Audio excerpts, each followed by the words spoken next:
Our present world seems to have been weakened by such wills that it has reached the end of the line of mobility and enthusiasm and is breathless, and only wants to be present in the United Nations. The real and powerful need of this world and this organization, namely the United Nations, demands men with iron and strong wills, not men who have to go to the bathroom 6 times in 1 or 2 hours. And in the same UN they look for an empty room that can take at least 1 nap. If he does not overcome this important point, he may not even notice that his pants are falling off. Of course, there is no doubt about the experiences of, let me say, old man, not man. Chevrolet in the 60s want to compete with today's cars, although many may still think and still love those cars. The reality is that that car is no longer a place at the classic car show for spectators. Let's be realistic, the world and the global management system are collapsing. And no more ideas and opinions. We do not see a dynamic that can alleviate this collapse a little bit, even for a while. And all the activities of the United Nations summarized in meetings and the issuance of a series of empty statements on environmental issues, or in other words environmental problems, will soon lead to the extinction of humanity.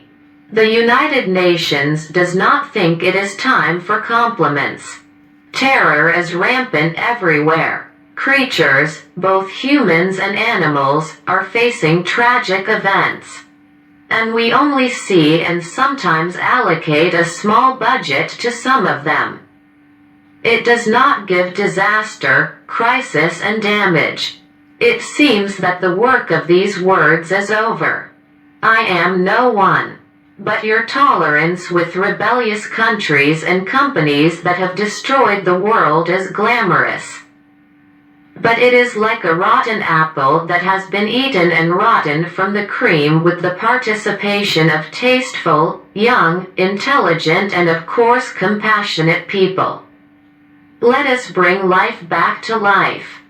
Whatever we ate and took, and passed by it shrewdly and irresponsibly.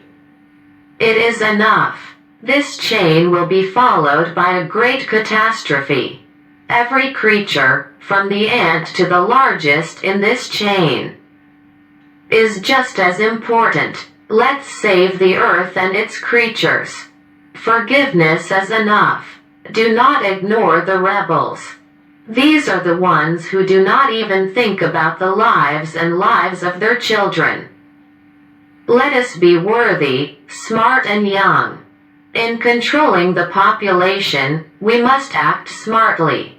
Avoid wasting resources and make the most of it. Fight against wasting food resources. Let's not go out. Let's look at every creature with special importance. Avoid hunting animals for fun. Everyone should force himself to plant a tree, not to cut down trees in vain. Do not consume, but let us manage consumption humanely. That is, we should consume as much as we need so that nothing is wasted as waste. We should not have one country to observe, and I did not suggest to apply global and uniform management all over the world so that we may not be able to face the next generations who are our children. At least in fear, and not kill them due to global chaos, due to lack of resources and lack of cohesion. To revive and to work diligently for the destruction of life in our children and generations. Lover of greenery and date. Homayoun.